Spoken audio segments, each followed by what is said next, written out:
Millfield का छोटा सा शहर हमेशा से ऐसा स्थान था जहां सभी एक दूसरे को जानते थे। बच्चे बेफिक्र होकर गलियों में खेलते थे और पड़ोसी अपने दरवाजे खुला छोड़ देते थे।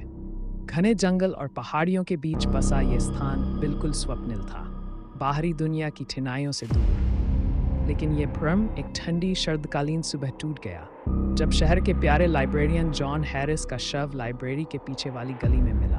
ये खबर आग की तरह पूरे शहर में फैल गई। लोगों को झटका लगा, आखिर किसने ये किया होगा और क्यों?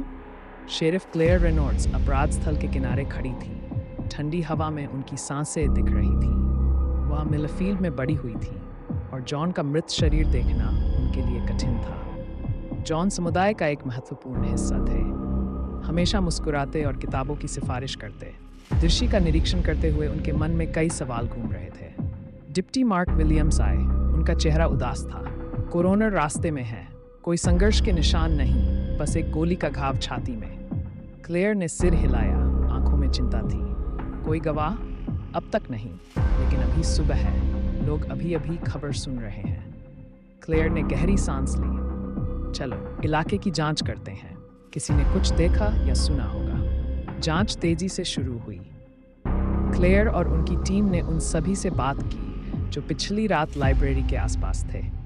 अधिकांश ने कुछ नहीं बताया, लेकिन कुछ को याद था कि उन्होंने एक आवाज़ सुनी थी जो उन्हें कार के बैकफायरिंग जैसी लगी। ज़्यादा नहीं था, लेकिन कुछ तो था। जैसे जैसे दिन बीतते गए, मिलफील्ड में असुरक्षा की भावना बढ़ती गई। लोग दरवाजे बंद करने लगे और बच्चे अब बिना निगरानी के बाहर खेलने नहीं जा सकते थे। क्लेयर बिना रुके काम करती रहीं, हर सुराग को फॉलो करती रहीं, लेकिन सभी रास्ते बंद लगते थे। जॉन का कोई दुश्मन नहीं था, कोई वजह नहीं थी कि कोई उन्हें मारना चाहेगा। एक शाम जब क्लेयर अपने कार्यालय में बैठी केस फाइल्स बार बार देख रही थी, उन्हें जॉन की असिस्टेंट राचेल का कॉल आया। राचेल परेशान थी, उसकी आवाज़ कांप रही थी। शेरिफ, मुझे कुछ याद आया है। एक आदमी आखिरी कुछ दिनों से लाइब्रेरी आता जाता था। वह हमेशा जॉन से अजीब सवाल पूछता था, बहुत इंटेंस लगता था। मैंने उस समय ज़्यादा नहीं सोचा, लेकिन अब क्लेयर की नब्ज तेज हो गई। क्या तुमने उसका नाम जाना? नहीं, लेकिन मुझे उसका चेहरा याद है। लंबा काले बाल, हमेशा लेदर जैकेट पहनता था। धन्यवाद राचेल, ये बहुत मददगार होगा। क्लेयर ने अपने डिप्टीज को संदिग्ध का स्केच प्रसारित करने को कहा। ज़्यादा देर नहीं लगी और उन्हें एक हिट मिल गई। उस आदमी को डैनियल ब्लैक के नाम से पहचाना गया, जो पिछले कुछ महीनों से मिलफील्ड के आसपास देखा गया था। क्लेयर जानती थी कि उन्हें जल्दी ढूंढना होगा। एक हफ्ते बाद सफलता तब मिली जब डैनियल को शहर के बाहरी इलाके के एक डाइनर में देखा गया। क्लेयर और मार्क तुरंत स्थान पर पहुंचे। उम्मीद थी कि वे उसे पकड़ लेंगे। जैसे ही वे डाइनर में घुसे, घंटी बजी और सभी ग्राहकों ने अपना ध्यान उनकी ओर दिया। क्लेयर की नज़र कमरे को स्कैन करते हुए डैनियल पर टिकी, जो एक कोने के बूथ में अकेला बैठा था।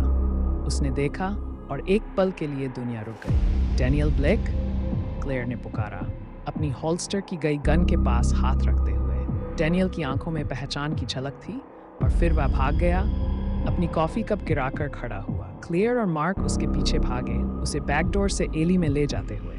रुको, शेरिफ डिपार्टमेंट, क्लेयर चिल्लाई, लेकिन डैनियल भागता रहा। जब तक वे एक मृत अंत पर नहीं पहुंचे, तब तक डैनियल रुका नहीं। भारी सांस लेते हुए उसकी पीठ दीवार से लगी थी। क्लेयर धीरे धीरे आगे बढ़ी, अपनी गन निकाले हुए। खत्म हो गया डैनियल, अब कहीं नहीं भाग सकते। डैनियल ने हार मानकर अपने हाथ ऊपर उठाए। मुझे उसे मारने का इरादा नहीं था, उसने कहा। उसकी आवाज़ में हल्का सा कांप था। क्लेयर का दिल जोर से धड़क रहा था। क्यों डैनियल, क्यों मारा तुमने जॉन को? डैनियल ने नीचे देखा, आंसू उसके चेहरे पर बह रहे थे।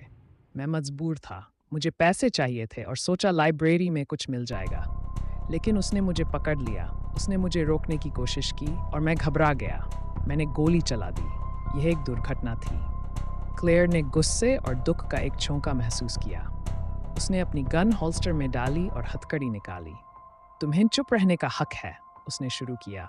उसकी आवाज़ स्थिर थी, लेकिन भावना से भरी हुई थी। जब वह डैनियल को उसके अधिकार पढ़ रही थी, क्लेयर जॉन और उसकी बेवजह की मौत को याद कर रही थी। मिलफील्ड कभी वैसा नहीं रहेगा, लेकिन अब कुछ न्याय मिला था। स्टेशन पर डैनियल को बुक किया गया और सेल में डाल दिया गया। क्लेयर अपने डेस्क पर बैठी, थकी हुई लेकिन राहत महसूस कर रही थी। उसने जॉन की तस्वीर को देखा जो दीवार पर लटकी थी, उस आदमी की याद दिलाती जो वह था और शहर का जो नुकसान हुआ। अगली सुबह जब क्लेयर मिलफील्ड से गुजरी, उसने एक बदलाव देखा। लोग अपनी दिनचर्या में लौटने लगे थे, धीरे धीरे अपनी सुरक्षा की भावना को वापस पाने की कोशिश कर रहे थे। बच्चे फिर से गलियों में खेल रहे थे, अपने माता पिता की नज़र में। मिलफील्ड में जिंदगी चलती रहेगी, लेकिन जॉन हैरिस की याद कभी नहीं भूली जाएगी, और न ही यह सब की सबसे सुरक्षित जगह में भी अंधेरा घुस सकता है। लेकिन हिम्मत और दृढ़ संकल्प के साथ वे इसे सामना कर सकते हैं और साथ में ठीक होने की शुरुआत कर सकते हैं।